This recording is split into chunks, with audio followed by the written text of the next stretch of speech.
He was nobody, just another street thug who thought a luxury car made him untouchable, and now he's exactly where animals like him belong. The words came out of Officer Brad Kowalski's mouth, the way water comes out of a faucet that has never once been turned off, effortless, pressurized, completely certain of itself. And they filled courtroom 7 of the Hargrove County Superior Court. The way smoke fills a room that has no windows, slowly and completely, until the air itself felt different to breathe. Kowalski was not finished testifying, but in a very real sense, everything that needed to be said had already been said, and the rest was just the paperwork of a verdict that the room had quietly agreed upon before anyone sat down that morning. He sat in the witness box the way a man sits at the head of a table he built with his own hands, his platinum buzz cut severe under the fluorescent lights, his uniform so pressed and so perfect that it looked less like clothing and more like armor. His jaw set at an angle that communicated without any words at all that he had done this before many times, and it had always ended the same way, and today would be no different. 18 years on the force, highest arrest record in the district for 6 of those years running. A commendation plaque in the lobby of the 14th precinct with his name on it in brass letters. Kowalski was not a man who sat in witness boxes and worried about outcomes. He was a man who manufactured outcomes, packaged them neatly inside sworn testimony, and delivered them to juries who had been quietly trained by decades of television and newspaper headlines to receive them without question. District Attorney Tom Reeves stood near the jury box, pacing in slow, deliberate circles in shoes that cost more than most people's monthly car payments. And his voice had the particular quality of a man who has confused the performance of justice with justice itself. Deep, resonant, theatrical in all the places where it should have been plain. "Walk us through the events of that night," Officer Reeves said.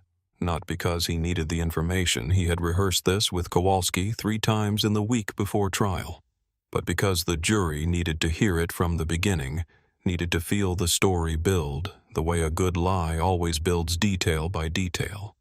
Each one reasonable on its own, the whole thing a cathedral of reasonable-sounding fabrication. Kowalski leaned into the microphone. He described a routine patrol, a black Mercedes S-Class with tinted windows swerving across the center line on Meridian Avenue, a high-crime corridor where he spent most of his shifts. The smell of marijuana when the window came down. A suspect who was immediately belligerent, who refused instructions, who had to be physically removed from the vehicle for officer safety.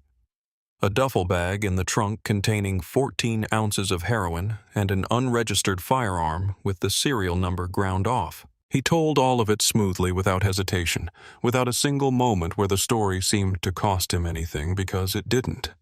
Because Kowalski had been telling versions of this same story for so long that it had calcified somewhere inside him into something that felt to him indistinguishable from the truth. The man in the orange jumpsuit had not moved. He sat at the defense table with his wrists resting inside standard-issue steel handcuffs, his back straight in a way that had nothing to do with comfort, and everything to do with a kind of discipline so deeply embedded in his body that it expressed itself even now, even here, even in a jumpsuit that was 2 sizes too small and pulled tight across his broad shoulders in a way that was designed, consciously or not, to make him look like something that needed to be contained. His name was Darius Cole, and he was not praying. He was counting the ceiling tiles above the jury box, which numbered 22, the number of times the stenographer shifted in her chair in the first 40 minutes of testimony. The exact weight of the silence in the room, and how it changed incrementally with each word Kowalski spoke, and how much longer he had to hold his position before the moment arrived that he had been working toward for the better part of 7 months. He was very good at waiting. He had been trained to be. There was a plain steel wristwatch on his left wrist. Not expensive, not remarkable. The kind of watch you could buy at a drugstore counter for $22, and it had been there since the morning he went undercover. Chosen specifically because it was the kind of watch a man in financial trouble might wear. The kind of detail that completed a picture without calling attention to itself. Kowalski had noticed it during the arrest 7 months ago in the blue-red pulse of his patrol car's lights on a dark stretch of Meridian Avenue, and something about it had amused him. This man in a $100,000 car wearing a $20 watch, which Kowalski had filed away as one more piece of evidence that the man across from him was performing a version of himself he hadn't yet earned the right to perform. He had not reconsidered that interpretation since. Beside Darius, Angela Moore sat with a legal pad covered in handwriting that had grown progressively more frantic over the course of the morning, her papers spread across the table in overlapping stacks that told the story of a young attorney trying to build a defense with materials that kept disappearing on her. She was 29 years old and had been a public defender for less than 3 years. And this case had found her the way impossible cases always find the youngest, most overworked people in any system, not by design, but by a kind of institutional indifference that amounted to the same thing. She had asked Darius twice that morning, once in the holding area and once in a whispered conversation at this very table before testimony began, to please accept the plea agreement that Reeves had offered 22 months out in 14 with good behavior, a reduced charge that would not follow him the way the current charges would. Darius had said no both times quietly, without elaborating, in a way that had frightened her more than anger would have, because she couldn't find the panic in him that the situation required, and the absence of it in a man facing 15 to 20 years felt less like courage and more like a secret she didn't have the clearance to know. There are courtrooms that feel like places where justice happens, and there are courtrooms that feel like places where paperwork gets finalized, and Courtroom 7 of Hargrove County Superior Court was unmistakably the second kind. The wooden benches in the gallery were worn smooth by decades of people sitting in them and waiting for outcomes. They had very little power to affect, and the fluorescent lights above cast the particular color of light that makes everyone look slightly unwell, and the smell of the place floor wax and old paper, and the faint, persistent ghost of decades of anxiety communicated something that the posted rules on the wall did not, which was that this room had a momentum of its own, and that momentum ran in one direction, and that direction was not necessarily the direction of truth. Judge Patricia Odom presided from the bench with the kind of authority that comes not from performance, but from 23 years of sitting in exactly this chair and watching exactly this machinery operate. And she had seen enough to read a courtroom the way a doctor reads an X-ray, quickly, precisely, with the understanding that what you are looking at is always more complicated than it appears on the surface, and that the surface is rarely where the real information lives. She had noticed something about the man at the defense table from the moment he was brought in, something she could not yet name, and therefore could not yet act on, a quality of stillness that was not the stillness of resignation or defeat, but something more deliberate, more patient, more like the stillness of a camera that is already recording. In the jury box, Carol Whitfield sat in the front row center seat with her hands folded in her lap and her reading glasses pushed up onto her forehead. Retired from 31 years of teaching 8th grade history in the Hargrove County Public School System, and she was the kind of person who believed in institutions the way she had once believed in multiplication tables, not blindly, but with the earned conviction of someone who had seen what happened when people stopped believing in them altogether. She had looked at Kowalski when he took the stand, and recognized something in his bearing that she associated with reliability, with the kind of man who shows up and does the job and doesn't complain, and she had settled into a position of trust that she did not yet know she would have to abandon.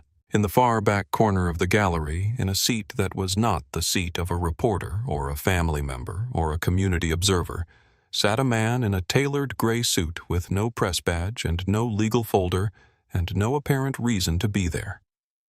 Senator Dale Pruitt, 65 years old, the kind of politician whose name appeared on the sides of buildings and at the tops of campaign donor lists, watching the proceedings with the careful lidded attention of a man who had a great deal riding on a specific outcome and had taken the extraordinary step of showing up in person to make sure that outcome arrived on schedule. Nobody had noticed him yet. That was in its own way a kind of testimony. Reeves had saved the best for last, the way prosecutors always do when they are very sure of themselves, and the question he had been building toward for 40 minutes finally arrived with the theatrical weight of something that was supposed to feel inevitable. Officer Kowalski Reeves said, stopping directly in front of the jury box and turning slightly so that his face was visible to both the witness and the jurors, simultaneously, a move so practiced it had become unconscious. "In your time on the force, would you say you have a reliable sense of when someone is being deceptive with you?" Kowalski said he would. "And during your interaction with the defendant on the night in question, what was your read?" Kowalski turned in his witness box and looked at Darius Cole with the direct, unashamed assessment of a man who has decided that the person he is looking at is not entitled to the consideration that comes with being looked at like a human being. And he said that the defendant had been arrogant, uncooperative, and had made repeated claims during the arrest that Kowalski had heard many times before from many people in many similar situations. Claims of importance, of connections, of being someone who should not be treated this way. "He kept saying I didn't know who he was," Kowalski said, and something shifted in his expression. Some small cruelty surfacing that he didn't bother to suppress, because in his experience, suppressing it was unnecessary, because rooms like this one had always let it pass without comment. "Kept telling me he knew people. Kept saying he mattered." He paused. His eyes moved from the jury to Darius and stayed there. "Let me tell you what I saw. I saw a man in a stolen car with 14 ounces of heroin in his trunk and a ghost gun under his seat. And I saw a man who thought that because he was driving something expensive, the rules didn't apply to him." Another pause, longer, deliberate. "He's nobody. Just another nobody who thought a luxury car made him a king, and now he's sitting in chains exactly where he belongs." The word sat in the room. Carol Whitfield's hands folded in her lap, pressed together slightly, not discomfort, not yet just the automatic physical response of a person absorbing something that was slightly too heavy to receive without acknowledging the weight. Darius Cole did not move. His hands were still inside the steel cuffs. The plain wristwatch caught the light for exactly 1 second, a small silver flash that nobody in the room registered consciously, but that Kowalski noticed the way you notice without knowing why the thing that will eventually undo you. Judge Patricia Odom removed her glasses, set them on the bench in front of her, and looked at the man in the orange jumpsuit with the particular attention of someone who has just decided to start paying a different kind of attention than she has been paying. "Mr. Cole," she said, and her voice had the quality of someone choosing their words, the way a surgeon chooses instruments carefully with full awareness of what damage imprecision could do. "Your attorney has informed this court that you have declined to testify on your own behalf, declined to provide an employment history, and declined to provide character witnesses. You have sat at that table in complete silence while Officer Kowalski has painted a picture of you that, if believed by this jury, will result in a sentence of no less than 15 years in a federal correctional facility." She paused. The room was completely still. "Do you have anything to say to this court before we proceed to closing arguments?" The silence that followed was the kind that has texture to it. You could feel it pressing against the walls of the room, feel it in the way. No one moved. No one shifted. No one cleared their throat or shuffled papers, because the silence was saying something, and everyone in the room was straining without quite knowing why to hear what it was. Angela Moore put her hand on Darius's arm, barely touching a reflex more than a gesture, her eyes communicating in the compressed, desperate language of an attorney who has already lost this case in her mind and is trying to prevent her client from making it worse. Darius stood. The chains connecting his wrists to the table restraint bar rattled as he rose, and the sound echoed in the high-ceilinged room with more weight than it should have had, and every head in the gallery turned in the same direction. At the same moment, the involuntary unison of people who have just registered that something has changed in the room without being able to articulate what. His voice, when it came, was the wrong voice for the jumpsuit, and everyone felt it before they could analyze it, measured and deep and unhurried the voice of a man who had spent years in rooms where what you said and how you said it had consequences that mattered far beyond the room itself. He said that he had not refused to provide his employment history by choice. He had been legally restricted from doing so under federal protocol, and that restriction had now been lifted, and if the court would allow him a moment, he had one piece of evidence he wished to introduce. Kowalski, still in the witness box, let out a sound that was not quite a laugh, but occupied the same territory, the dismissive, performative sound of a man who considers this a minor inconvenience before the inevitable. He rolled his eyes toward the ceiling in a gesture so practiced it had become a reflex. Judge Odom did not look at him. She was looking at Darius, and her expression had changed in a way that was small and specific, and would not have been visible from the gallery a slight tightening around the eyes, a quality of attention that had sharpened into something different from professional courtesy. "What is the nature of this evidence?" she asked. "A transcript," Darius said. "One document, and a request." The bailiff's hand went to his hip when Darius reached into the pocket of the orange jumpsuit, the automatic trained response of a man whose job is to prevent the exact category of thing that his nervous system had just classified this as, and the room contracted around that gesture. Every breath held, every eye fixed on the pocket, and what was coming out of it. What came out was a piece of paper folded twice, slightly worn at the creases in the way that paper gets worn when it has been handled many times by hands that were careful with it, not crumpled, not damaged, just softened by the specific attentiveness of someone who understood its value.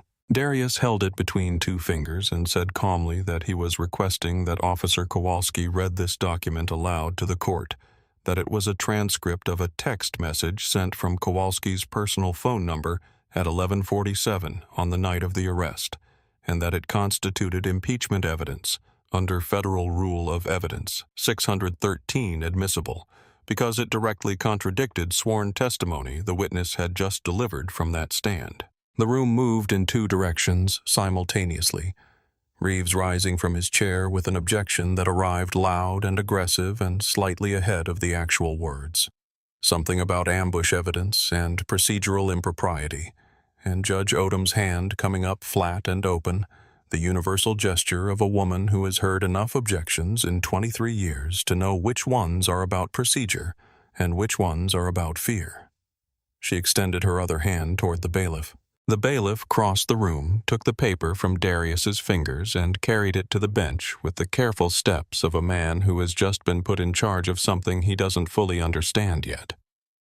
Judge Odom unfolded the paper. She read it. What happened to her face was not dramatic. It was the opposite of dramatic, a kind of controlled stillness that required visible effort to maintain the face of a person who has just read something that rearranged the furniture of everything she thought she understood about this morning, and who has the professional discipline not to show it fully, and who shows it anyway in the small, involuntary places where discipline doesn't reach.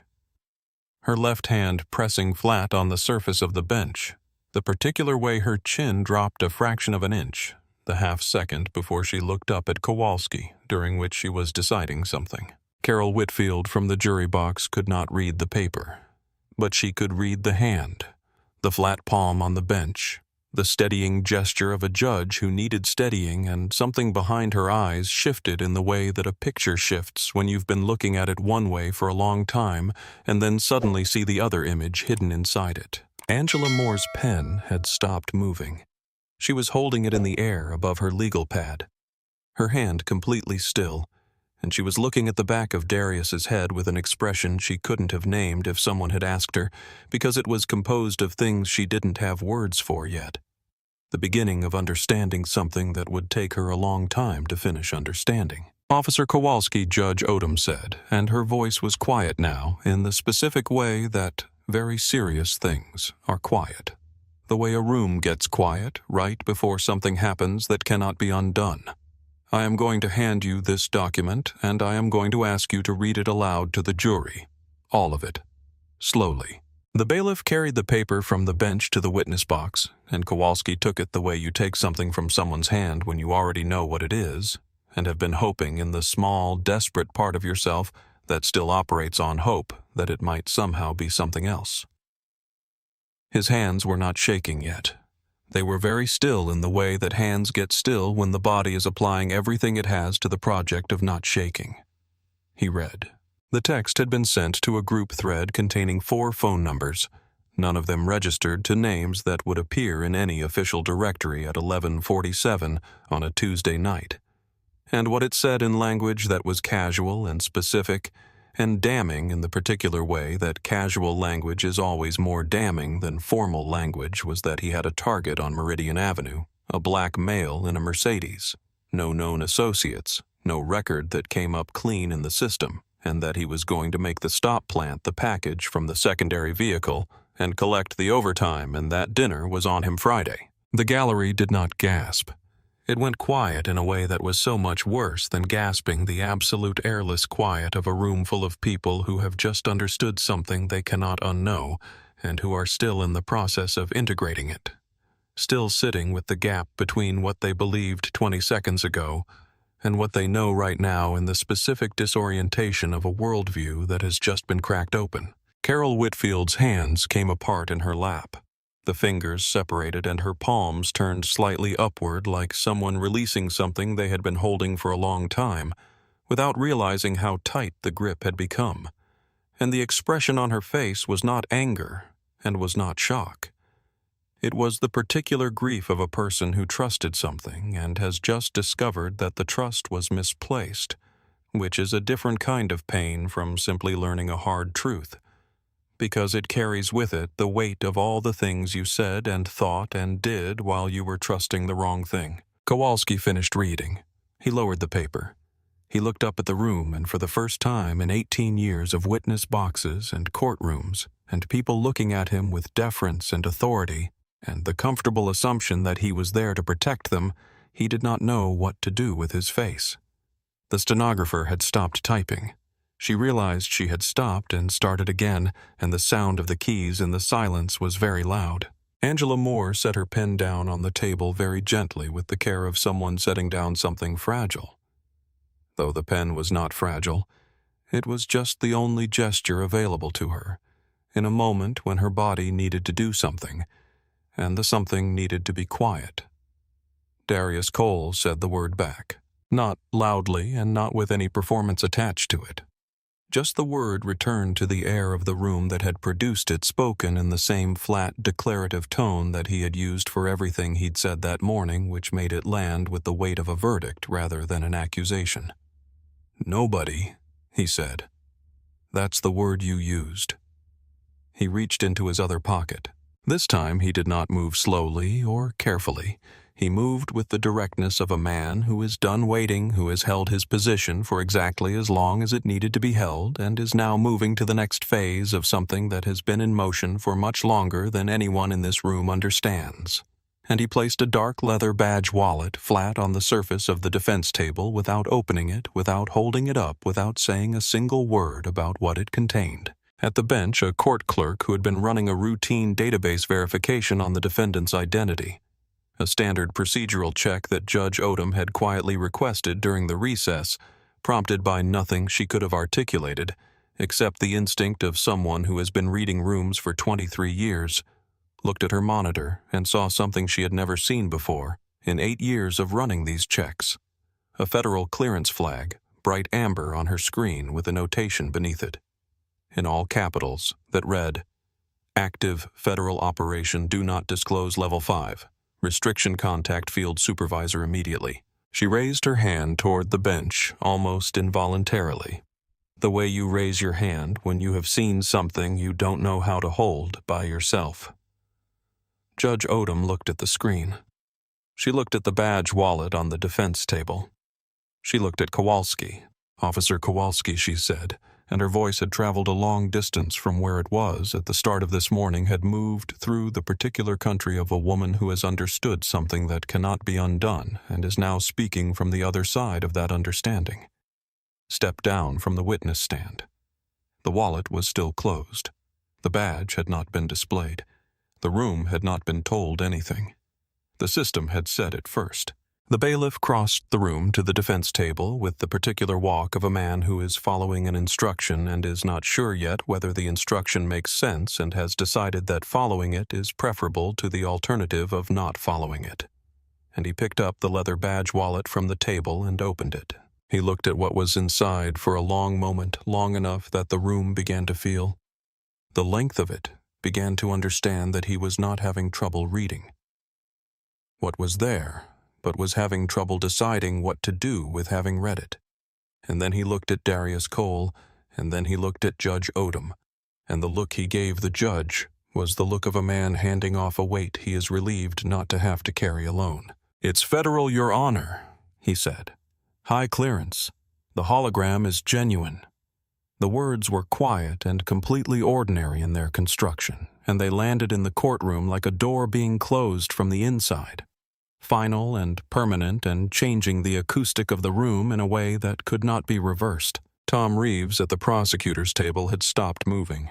His pen was on the floor. It had fallen at some point in the last 2 minutes, and he had not reached for it, had not registered it falling, had not done anything except stare at the badge wallet in the bailiff's hands with the expression of a man watching a wall he has spent years building begin to separate from its foundation. Kowalski came apart in stages. The first stage was denial, which arrived loudly and with a kind of desperate energy that made it worse rather than better. The badge was fake. The man was a con artist. He had seen this trick before. People made forgeries.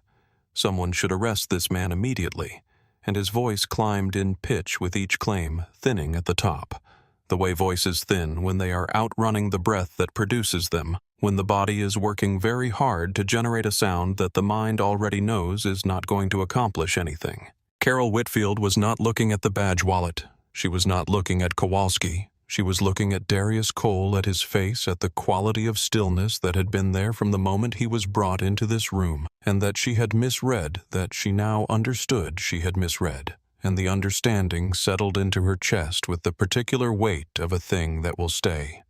Not the shock of discovery, but the slower, deeper grief of recognizing the shape of your own mistake. Angela Moore's hands were trembling again, both of them visible on the surface of the table.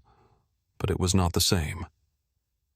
Trembling as the trembling she had arrived with this morning, the trembling of a young attorney standing at the edge of a case she expected to lose because this trembling had a different source, a warmth in it rather than a cold something that was trying to become something else entirely, and not yet finding the name for what that something else was. The heavy oak doors at the rear of the courtroom opened with the quiet efficiency of something that has been precisely timed, and the 6 people who came through them did not rush and did not announce themselves loudly, and did not need to do either of those things, because the FBI windbreakers they were wearing communicated everything that needed to be communicated in less time than it takes to say a word. They moved in 2 columns down the center aisle and took positions at the sides of the room with a practiced calm that transformed the architecture of the space, that made it feel suddenly and irrevocably like a different kind of room than it had been 30 seconds ago. A room where the rules had changed hands. Assistant Director Frank Navarro walked 3 paces behind his agents, and he was the kind of man whose presence in a room rearranges the room, without his having to do anything except be in it. Gray-haired, measured with the particular authority of someone who has been doing serious work for a long time and has never confused the work with the performance of the work. He nodded to Judge Odom. He acknowledged no one else. "Your Honor," he said, "Operation Blue Ridge has concluded its undercover phase. This courtroom is now a federal crime scene, and this court's cooperation will be noted in our report to the Department of Justice." In the back row of the gallery, Senator Dale Pruitt stood up. It was a slow, calculating movement, the movement of a man running a rapid internal assessment of his options, and arriving at a conclusion that his body was already beginning to execute before his mind had fully approved it, and he had turned toward the aisle and taken 2 steps in the direction of the door, before Darius Cole's voice reached him from across the room. "Don't let the senator leave." The 2 words were not loud.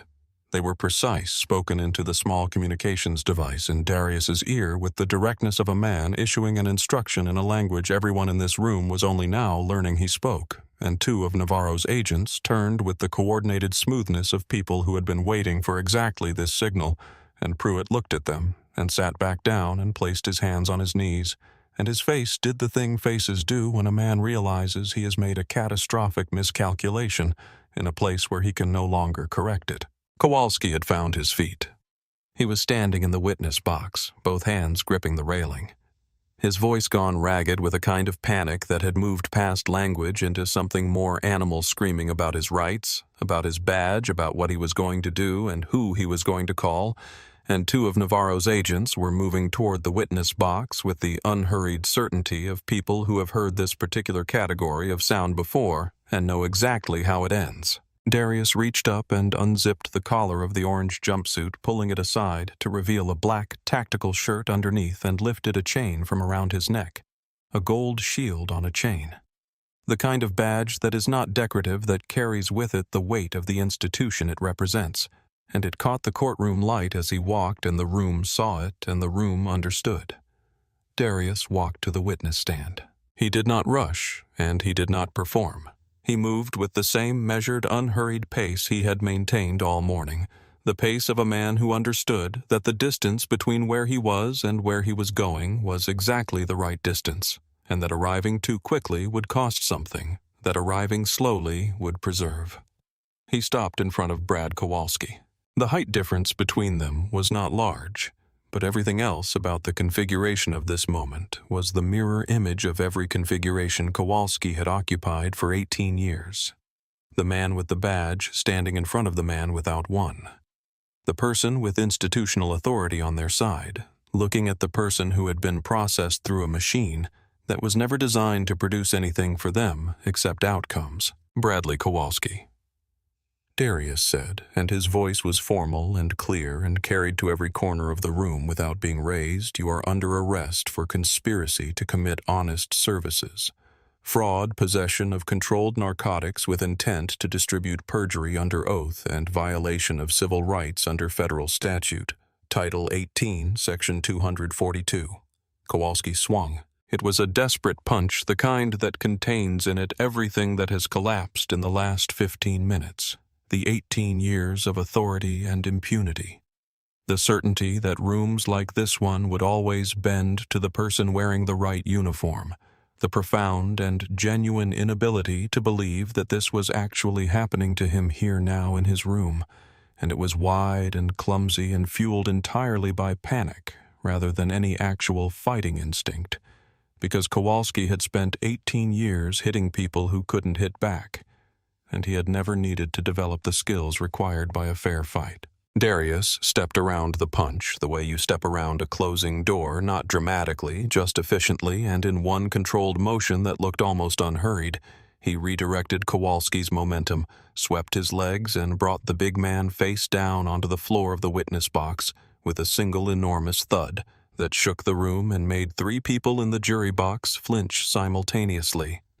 "Stay down," Darius said. From his belt, he produced his own handcuffs, FBI issue, heavier than the standard equipment with the solid click of precision manufacturing, and they closed around Kowalski's wrists in the same sound that the courtroom issue cuffs had made around Darius's wrists. That morning, the same sound from the same hands in the same room, and everyone who heard it understood that the sound meant something different now. As Navarro's agents hauled Kowalski upright and toward the doors, Darius turned and found with one look the precise location of Senator Dale Pruitt's tailored gray suit in the back row of the gallery. He touched his earpiece, said one sentence. The agents moved.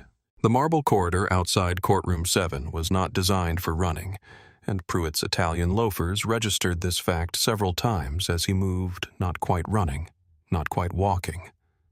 The compromised gait of a man attempting to cover distance at maximum speed while maintaining the visual fiction that he is simply a person walking with purpose, his hand reaching for his phone, his mind already 3 calls ahead, already calculating which name to say first and what that name would cost him. He reached the elevator bank at the end of the corridor and hit the down button with the flat of his thumb repeatedly, the way people hit buttons when they understand intellectually that pressing a button multiple times accomplishes nothing but cannot make their hands behave accordingly.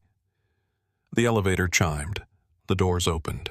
Inside stood two agents with their arms crossed, looking at him with the patient, unhurried expression of people who have been waiting in an elevator for exactly this. Pruitt stumbled back, straightening his tie with the automatic dignity of a man for whom composure has always been the primary tool, even now, even here, even when the tool was clearly inadequate to the current job. Darius came down the corridor behind him, not rushing badge on his chest, the orange jumpsuit gone entirely now, the black tactical shirt and the gold shield giving him the look of something that had been waiting inside all morning to be this version of itself. And when Pruitt turned and saw him, the calculation behind the senator's eyes shifted through several phases in rapid succession: recognition, assessment, and then the specific kind of resignation that comes over powerful people when they realize that the particular variety of power they have accumulated is not useful in the situation they are currently in. Darius laid it out plainly in the language of facts without theater. Operation Blue Ridge had tracked 18 months of arrest data from Kowalski's unit. 91% of felony arrests made by officers under Kowalski's direct supervision occurred within a 3-block radius on the city's southeast side blocks that the city had classified as blighted over the past 4 years, primarily on the basis of crime statistics generated by those same officers. Those 3 blocks had been purchased below market value within the last 18 months by a shell company called Meridian Asset Holdings. The registered beneficial owner of Meridian Asset Holdings through 2 intermediate entities incorporated in Delaware and one in the Cayman Islands was Senator Dale Pruitt. The reporters who had followed from the courtroom were close enough to hear all of it, and Pruitt's face in the moment he understood that they were there, and that this was being heard, and that there was nothing he could do about the fact that it was being heard, was a more complete portrait of a man than anything he had ever shown in a campaign photograph. The handcuffs went on. Pruitt wept not from remorse, but from the particular anguish of a man who has arranged the world around himself for decades in a way that was supposed to prevent this exact moment, and who is experiencing the failure of that arrangement in real time. The cameras caught everything.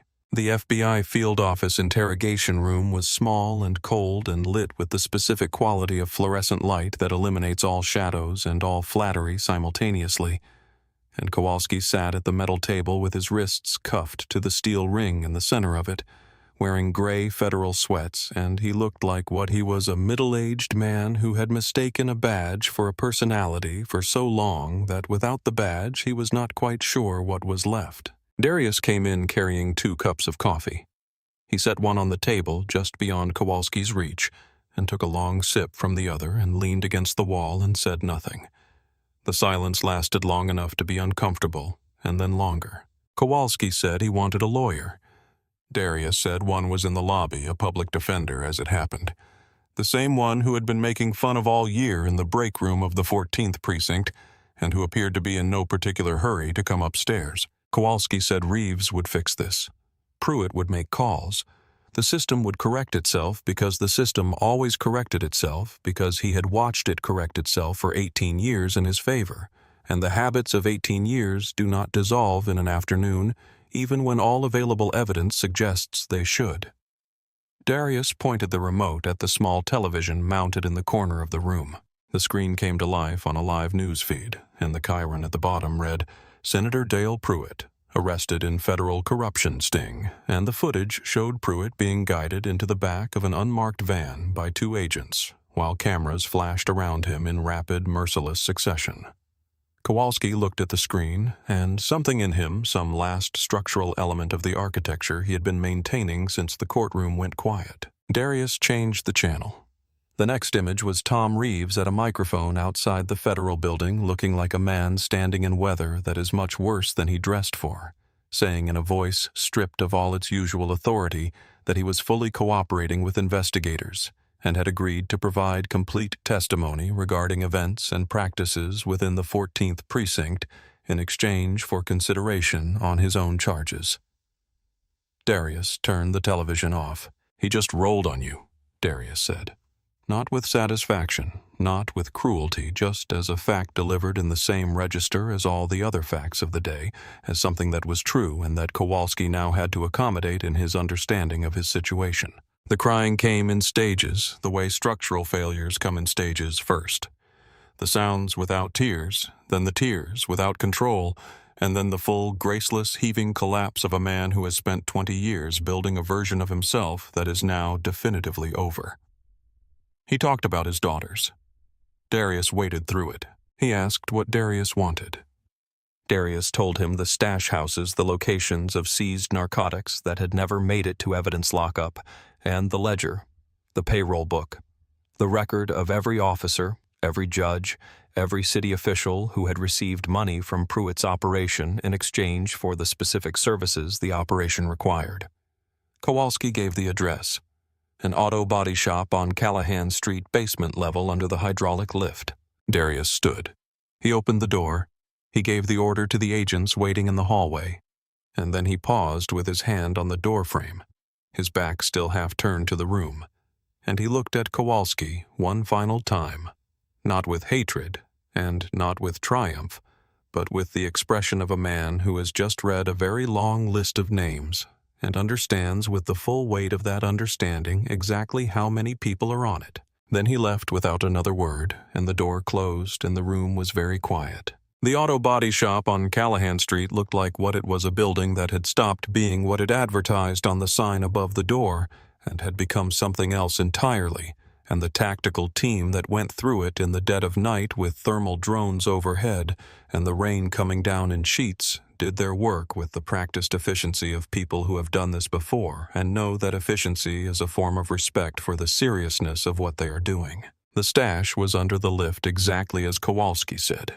Narcotics weapons that had no legitimate source in the civilian world, cash in amounts that told a story about how long this had been operating and how confident its operators had been that it would go on operating indefinitely. The ledger was in a fireproof safe welded to the concrete floor, and they had to blow the hinges to get to it. And when the team leader's voice came over the radio saying they had it, there was a pause before the words that Darius heard as confirmation rather than delay, because you pause like that when you are holding something that is heavier than it looks. Darius sat in the back of the armored transport with the ledger on his knees and read it under a flashlight while the rain hammered the roof. And what he read was not a surprise in any of its individual parts. He had suspected most of it had built the architecture of the operation around. Suspecting most of it, but seeing it written in the careful, precise handwriting of a man who believed these records would never be read by anyone who hadn't been paid to keep them. Seeing the names and the amounts and the favors exchanged in the flat transactional language of a very ordinary kind of evil was different from suspecting it in the way that seeing a thing is always different from knowing it exists. He turned to the last page. The final entry was dated 11 days ago. It was a payment authorization for a contractor identified only as the cleaner, with a target listed as Special Agent J. Cole, and a figure of $250,000 marked as pending upon confirmation of completion. He closed the ledger. "Drive faster," he said. The car bomb attempt came 40 minutes later, his government-issue SUV in the parking area of the Evidence Processing Center. The engine dead.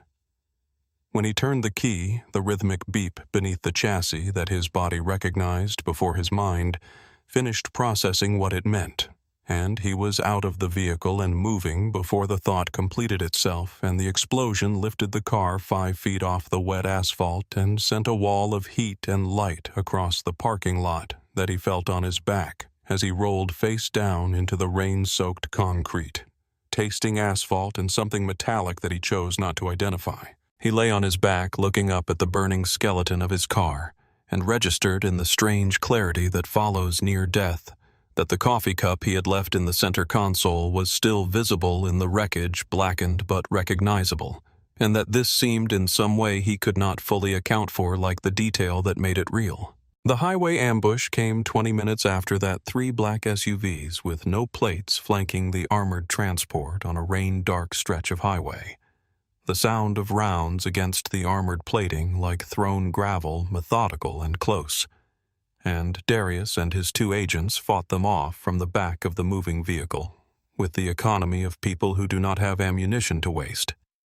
And when the last SUV peeled away and the road ahead was clear and the transport was slowing to a controlled stop on the shoulder, nobody said anything for a long moment, because sometimes the moment after a thing is over requires its own silence. He did not go to the field office. He went to a safe house because the ledger had told him he could not trust the chain of command until the Attorney General landed in the morning and he could put the book directly in her hands. The call came in at 2:17 in the morning, and what it said was that the protective custody wing at Hargrove County Jail was showing a disturbance. Not a riot. The classification was wrong. It was not a disturbance from inside. It was an operation being run from outside a tactical unit, from the 14th Precinct that had arrived with a fabricated transfer order and was in the process of making its way to the cell where Vance Kowalski was being held. The agents monitoring the police bands understood what this meant before they had finished saying it aloud. The people on the ledger knew the ledger was gone, and they were removing the one living person whose testimony would make the ledger matter. Darius made the call himself. No one ordered him to go. He didn't explain his reasoning because the reasoning was not complicated. Kowalski was a man who had framed him, who had called him a nobody, who had put his hands on him and planted evidence in his vehicle and perjured himself in open court. And he was also right now the single most valuable asset the federal government had in the prosecution of 31 named individuals across 3 branches of city governance. And Darius was not going to allow a group of frightened, cornered, corrupt officers to reduce that asset to a body in a cell. The breach was smoke and sprinklers, and the screech of alarm systems, and the corridor to protective custody was chaos managed by professional calm. Darius and 2 agents moving through the building, the way water moves through a known path, not fighting the obstacle but finding the way around it. And the firefight in the hallway outside the unit was brief and loud, and left one of the opposing team on the floor and 2 against the wall with their hands above their heads. Through the reinforced glass of Kowalski's cell door, Darius could see him. The big man in the corner crouched down low, holding a sharpened toothbrush in one hand, in the instinctive, futile way that people hold whatever they have when they understand that what they have is not enough, and the sheer physical smallness of him in that posture. The radical difference between this person and the person who had sat in the witness box that morning and called a federal agent. A nobody registered somewhere in Darius's chest as something he didn't have a name for and didn't need one. The lock came off the door in a single controlled detonation. Darius stepped inside. Kowalski looked up. "Get up, Vance," Darius said. Kowalski scrambled to his feet. He looked at Darius with the expression of a man who cannot account for what is happening to him, cannot reconcile it with anything his experience has prepared him to understand. Because in his experience, people who are wronged do not come back through smoke and sprinklers to pull you out of a cell. In his experience, people who are wronged simply absorb it and continue being wronged. The corrupt SWAT team coming up the stairwell outnumbered them by a factor of 4, and Darius put out the emergency signal on the federal frequency and told whoever was receiving it his location and his situation and what came back through the radio. After a gap of static that lasted long enough to feel like an answer that was not coming, was the voice of a National Guard captain saying they had just received authorization from Washington and were 4 minutes out. 4 minutes. Darius looked at his 2 agents at Kowalski at the door that was beginning to buckle under the battering ram on the other side, and he loaded a fresh magazine and settled his back against the wall beside the door and said to no one in particular, 4 minutes. The door gave way. The Blackhawks arrived through the skylights 40 seconds later, ropes dropping through the shattered glass, and soldiers coming down them in a controlled, practiced descent. And the sound of the helicopter rotors in that enclosed space was physical. It pressed against the chest, and the 14th District Tactical Team looked at the soldiers and dropped their weapons one by one onto the wet concrete floor, and the sound of that each weapon falling was the sound of the thing ending. Darius walked Kowalski out through the smoke with one hand on his arm, not gentle, not rough, the grip of someone keeping a promise that was never made aloud, but that he had made internally in the specific place where a person's standards live, the place that is not visible to anyone outside, but that governs everything inside. 2 weeks later, the Fourth Circuit courtroom was full in the particular way that courtrooms are full, when what is happening inside them matters beyond the people directly involved.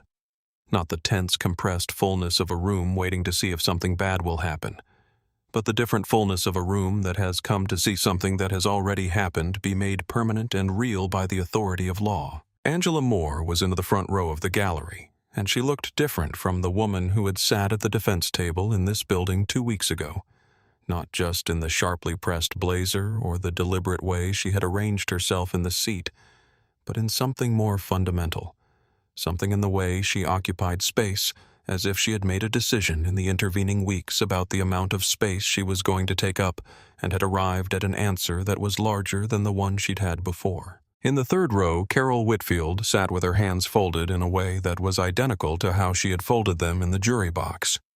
But the person doing the folding was not identical. She had called the courthouse 3 times to ask if she was permitted to attend this hearing as a member of the public, and when they had confirmed she was, she had arrived 20 minutes early and chosen the seat she'd chosen with the deliberateness of someone performing an act of witness, of someone who felt that being here was something she owed not to the court, not to any institution, but to herself, and to what she now understood about the distance between the trust she had extended that morning 2 weeks ago and the object that had received it. Bradley Kowalski was brought in wearing clothes that had no insignia on them anywhere, and the absence of insignia on him was so complete, so total, that it transformed him, made him look not just like a man without a uniform, but like a man without the scaffolding that the uniform had been holding up. And what remained when the scaffolding was gone was smaller and older and more ordinary than anything his 18 years of courtroom dominance would have suggested.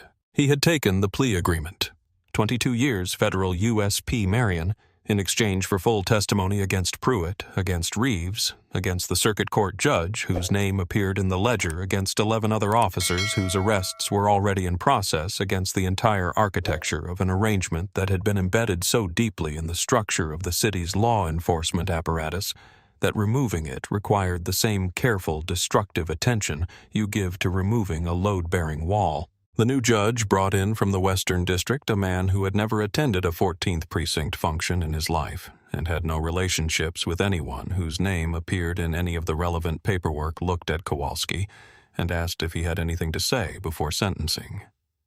Kowalski looked up, and then he looked directly at Darius Cole, who was sitting in the front row on the opposite side of the aisle from Angela Moore in a clean dark suit with his badge clipped to his belt. And the look that passed between them was not a look between two people who hated each other, because hatred would have been easier and simpler, and would have required less honesty about what had actually happened here and why. What came out of Kowalski, out of the mouth of the man who had performed certainty and authority in this kind of room for 18 years, who had never visibly doubted himself in a witness box, who had called a federal agent a nobody, and believed it completely, was not an apology, because an apology implies understanding, and what he had was something more limited and more truthful than understanding. "I just wanted to matter," he said, and his voice cracked in the middle of it, and the crack was not performed, and the room heard the difference. The gavel came down. 22 years. As the bailiffs brought Kowalski from the dock toward the side door, he passed along the front row, and he passed Darius, and Darius leaned slightly forward and said something, one sentence, very quietly, for Kowalski alone, words that never made it into any transcript or official record, but that Kowalski would carry with him to Marion, and that Carol Whitfield, watching from 3 rows back, somehow understood the weight of even without hearing the words. Kowalski passed through the door and was gone, and the door closed behind him with a sound that was unremarkable and final. She found him in the corridor outside the courtroom, and she had clearly been rehearsing what she was going to say, but the rehearsed version had apparently not survived contact with the actual moment, because she stood in front of him for a beat longer than intended before she started, and when she started, it was not with the words she'd planned. She said that the morning of the trial, the morning she had sat beside him at that table with her papers everywhere and her hands shaking, and her professional conviction that this case was already over, she had a letter in the inside pocket of her coat. She had written it the night before, after the last failed attempt to convince Darius to take the plea after the meeting with Reeves, where she had been made to feel in the specific way that powerful men make young public defenders feel things like a person who was wasting everyone's time by continuing to exist in her current role. The letter was her resignation from the public defender's office. She had carried it through the entire trial. It had been in her coat when she sat down beside him. It had been there when she raised her first objection and was overruled. It had been there when she put her pen down on the table after Kowalski read his own text message aloud, and when the bailiff carried the badge wallet to the bench, and when the FBI agents came through the rear doors, and she had never filed it, but she needed him to know it had existed. Darius listened to all of it without interrupting, without nodding at the strategic points where nodding would have been affirming, without making any of the faces that people make when they are performing sympathetic listening rather than actually listening.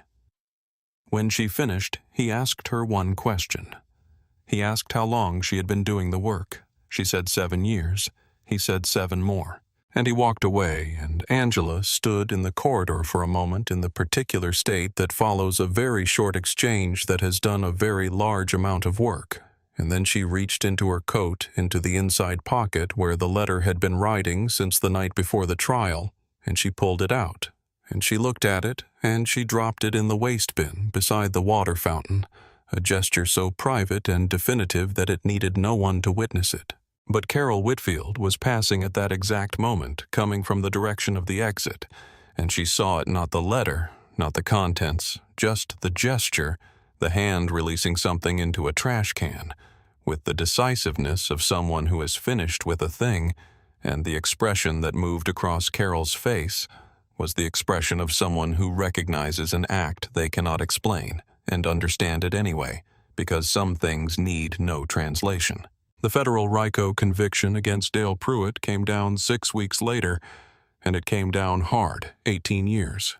No parole consideration for 12 Meridian asset holdings, dissolved by court order. All 3 of the city blocks that had been purchased through the operation returned to municipal ownership and designated for affordable housing development by a city council vote that was unanimous.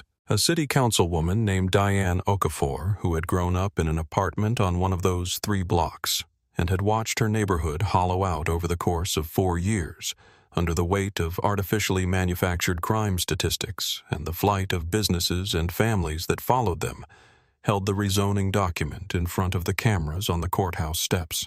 And she did not make a speech. She just held it and let the cameras record the fact of her holding it, and that was enough. Tom Reeves's immunity agreement collapsed 6 days before it was finalized when the ledger turned up evidence that he had been briefed on the bounty placed against Darius Cole and had not reported it, which removed him from the protected category of people who knew things and told investigators, and placed him firmly in the category of people who knew things and said nothing and were now accountable for the silence. He was charged additionally. He would not run for anything again. The campaign posters with his face on them were still on telephone poles around the city for another 2 weeks, and then they weren't. 11 officers, varying sentences. The department placed under federal oversight a monitor appointed with full access to use-of-force records, internal complaints, and arrest data, and all files reopened going back 8 years. And the names that came out of that process would eventually fill a report that was made public, and that people read, and that changed what they believed about how many corners of the city had been managed. The way these 3 blocks had been managed. Not through the dramatic failure of one corrupt man, but through the quiet, accumulated choices of many people who decided over and over that looking away was easier than looking. The field office was nearly empty at 10:40 at night, the kind of empty that government buildings achieve on weeknights when the work has temporarily outrun the staff. And Darius sat at his desk under the fluorescent light that he had never once adjusted or complained about, typing the final section of the Operation Blue Ridge closure report, which was the last piece of official business that connected him to Courtroom 7 and the orange jumpsuit and the $250,000 someone had decided he was worth dead. The plain steel wristwatch was on the desk beside the keyboard.